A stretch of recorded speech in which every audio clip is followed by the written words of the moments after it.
Hi and welcome back to the channel. In today's video we are gonna take a look at this amazing little game here.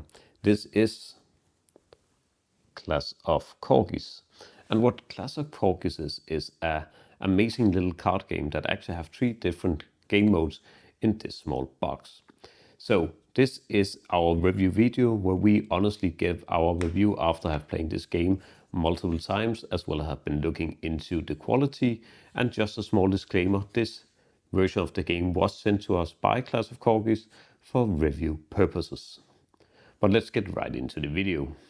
So what you can see here compared to my hands is that this is quite a small box. It has a nice magnetic lock down here, and inside we find a deck of cards as well as the rulebook. This rulebook will explain the 3 different play modes, as well as having a very nice reference of what the different card does in the different play modes. And then we have the actual deck of cards consisting of the cards 1 to 9, the ace and the illusionist, which is a star, in 5 different colors, all of which are representing a different element.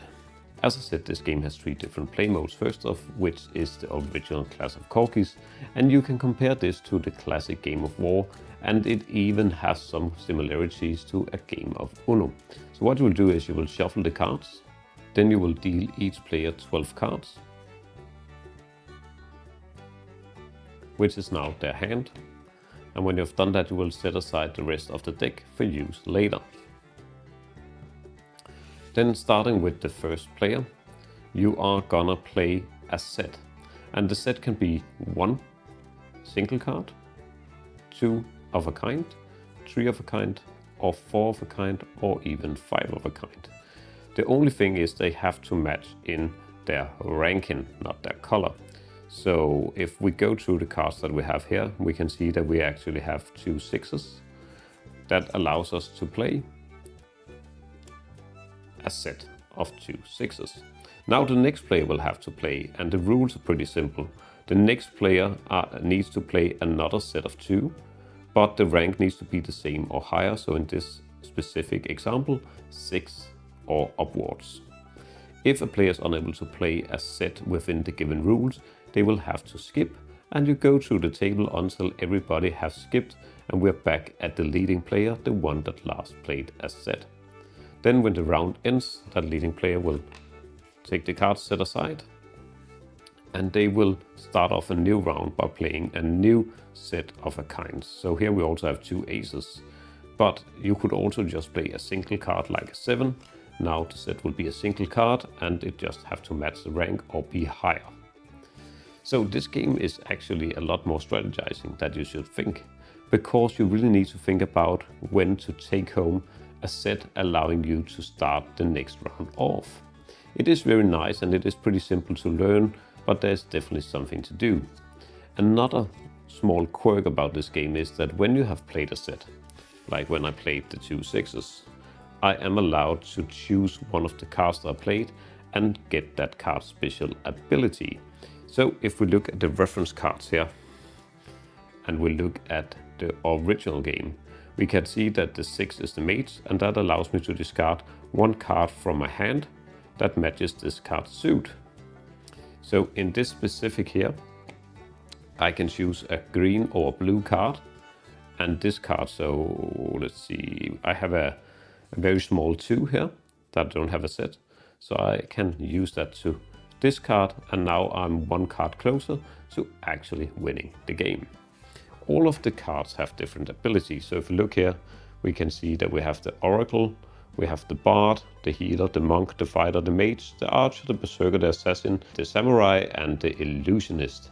And this actually adds a very nice additional layer to the game, forcing your components to not just find a set that matches, but even play other stuff. You can do things here like discarding cards, replace your cards, forcing the next player to play lower than the current leading set, etc, etc.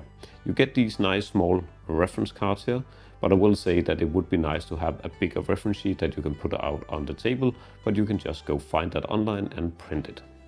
The next game mode of Clash of Corgis is what's called Treasure Island. In this game, you also shuffle the cards, deal each player 3 cards, and then you take turn. The rest of the cards are in the middle. You will get 3 cards, and when your turn starts, you will draw up until 3 cards. Then you can play one of your cards to build up your party. Then when you have built up your party over turns, you can choose to fight, drawing a number of cards, and see if you are able to match that sum with your party. If you do, you will take all those cards, put in your loot pile. The winner is the one with the most loot at the end of the game. Just like with the other game modes, we have special effects. So let's say here we played the Mate 6. That would allow you to target any player, select a card from their hand and look at it privately. If that card is the same suit as this card that you played, steal 1 loot from their loot pile if possible, otherwise the selected card gets discarded. So Treasure Island is a nice little way of playing a cooperative game where you manipulate each other through the abilities, but still kind of having your own turn to do what you would like. And it is a chance-taking game, trying to figure out what cards you will draw compared to the total power of your party. The last game mode is a specific 2-player game mode called Capture the Illusionist. Here the player get all the cards of a different suit, and they are put out in a grid. Then most of the game is just a way of trying to find the Illusionist. The rest of the cards from that suit goes into your hand. Then on your turn, you are allowed to look at one of your hidden cards and put it face down again, and then activate a card. You can either activate one of the face down cards, flipping it over, or you can use an existing flipped up card by turning it to activate that ability. So if we look here for Capture the Illusionist, here we activate the mates again. It says reveal one of your opponent's hidden cards in their back row.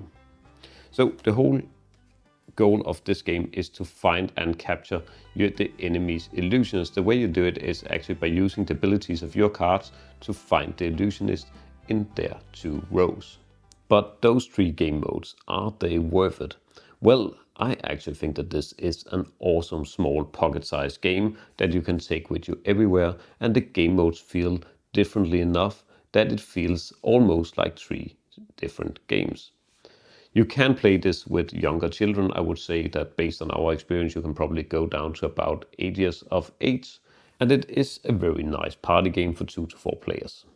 So we definitely recommend Clash of Corgis. We'll put a link down below to their webpage where you can go order the game, and you can also go in and download the different rule books for the different game modes if you want a closer look. As always, if you have any comments, please write them in the comment section below. And if you enjoyed the video or found it helpful, please consider giving a like and subscribing to the channel. It is really helping us out, and it is highly appreciated. But that is all for today's video. Thanks for watching, and happy gaming.